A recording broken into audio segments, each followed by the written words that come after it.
The lesson that we're going to talk about today, briefly, is number 14. Number 14 is establish a private life. I'm going to read the text of the lesson from the book and then offer a few reflections. So, establish a private life. Nastier rulers will use what they know about you to push you around. Scrub your computer of malware on a regular basis. Remember that email is skywriting. Consider using alternative forms of the internet or simply using it less. Have personal exchanges in person. For the same reason, resolve any legal trouble. Tyrants will seek the hook on which to hang you. Try not to have hooks. So this lesson, like a number of the others, is coming from my own thinking about, or really my own reading about, totalitarianism. When we think about totalitarianism, we imagine some kind of all-powerful ruler who can somehow assume total control. But that's not the way that totalitarianism really works. The way that totalitarianism works is by breaking each of us down. And the way that we're broken down is that we lose track of, or we lose control of, the border between a public life and a private life. The thing that allows us to be an individual is that we have control of that line. We have some power over how we behave in public, we have some power over how we behave in private, and we have some power over the line between those two things. So the way the digital world has moved us towards totalitarianism is by blurring that line, is by making things about us which we think are private, public, or at least accessible to those who are in a position to pay for the knowledge about us. What we saw in the 2016 election, which was on my mind when I wrote these words, of course, the 2016 electoral campaign, was that emails and other kinds of information which might have thought to be private entered into a public conversation in a decisive way. And by no coincidence, they were brought into this public conversation by a foreign actor which was intending to cause harm, namely Russia. And so here we had almost a perfect combination of this fact about totalitarianism, which we forget, which is that it's about protecting our private lives. It's about being able to draw that line.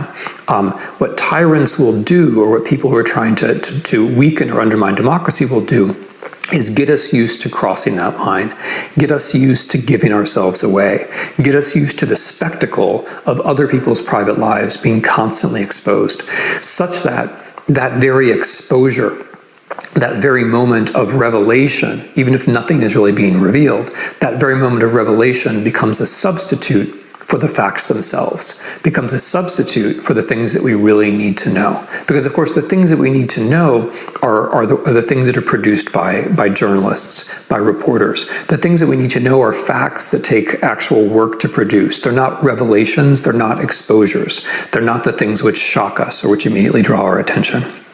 But when it comes to our own life as citizens, we have to remember that our private life, our personality, our way of being in the world, it's our bulwark, it's our base, it's the weight that allows us to stride through the world. It's what keeps us grounded, it's what keeps us on the ground. If we give away too much of ourselves for free, we lose that weight. We lose ourselves. We lose our ability to stride confidently or to take stands. We lose also our ability to have an individual perspective. Part of having a private life is reading different things than other people read. Part of having a private life is having conversations that are different than other people's conversations. Part of having a private life is just having the time and the space to think about things for yourself and to come up with your own opinions. And by your own opinions, I don't mean being against everyone else. That's a decoy. That's a fake. The idea that everyone thinks this and I think the opposite, that's not thinking, that's just falling into a trap. In order to be your own person, in order to have a private life, what you need is not just to have an us and them, a for and against, they're wrong and I'm right. You have to have your own perspective, which sometimes agrees with those people, sometimes agrees with those people, but fundamentally comes from its own place. And so again, what's so important in politics may not at first glance seem to be political. But if we want to resist totalitarianism, if we want to be the kinds of people and the kinds of citizens that can rebuild a civil society and rebuild a democracy, one place that we can start is by establishing a private life. That was lesson number 14. Thanks for being with me.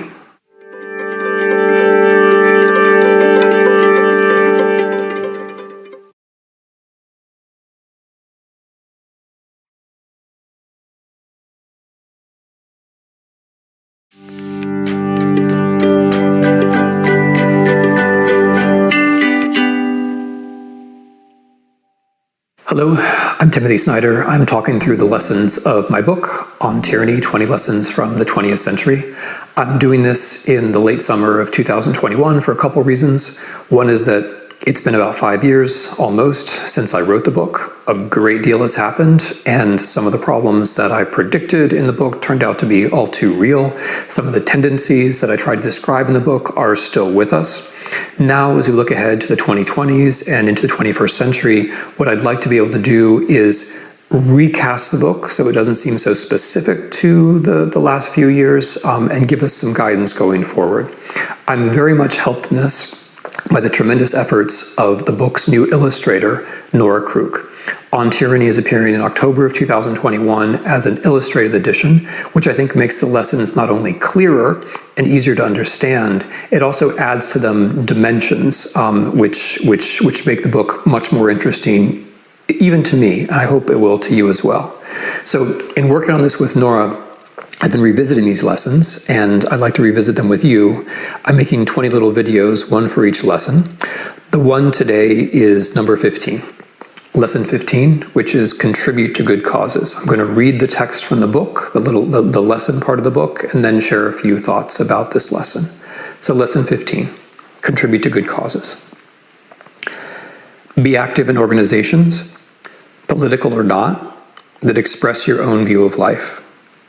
Pick a charity or two or set up autopay. Then you will have made a free choice that supports civil society and helps others to do good. So in this lesson, one thing I'm trying to do is make things easy. We know that there are countless people who are doing good things in the world, and that we can sometimes help them with a little bit of money. So in my city, in New Haven, there are people who do wonderful things with organic food, who do wonderful things with music, who do wonderful things with teaching kids to read. I try to help those people in that way, right? I can't be everywhere at all times doing all those things, but I can acknowledge other people, and I can help them just by regularly supporting them with a little bit of money. But the point here, of course, goes much deeper than what's easy for us to do. The point here is a profound one, I think, at least, I like to think, having to do with civil society, having to do with the nature of power in the world. I use the phrase civil society in this lesson very consciously. Civil society is a very special concept to me. It's something which comes from East European thinkers in the 1970s and 1980s who were concerned about the problem of power's ability to isolate individuals, who were concerned about the way that relationships would only flow vertically from power down to individuals. And we're trying to think of ways to have individuals come into contact with one another unpredictably on the basis of what individuals actually happen to care about, on the basis of the things that individuals regarded as being important to them for whatever reason, the things that make us unique, the things that actually are real for us. Civil society is where we have the encounters, the meetings, where we learn that others might share these interests, where we build institutions together that we couldn't build on our own.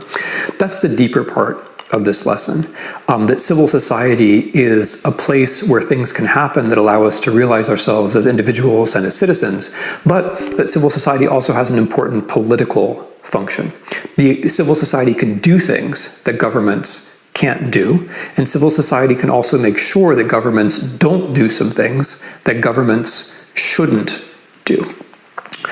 Right now, we've had a recent illustration of this. I'm speaking again in summer of 2021. The American elections of 2020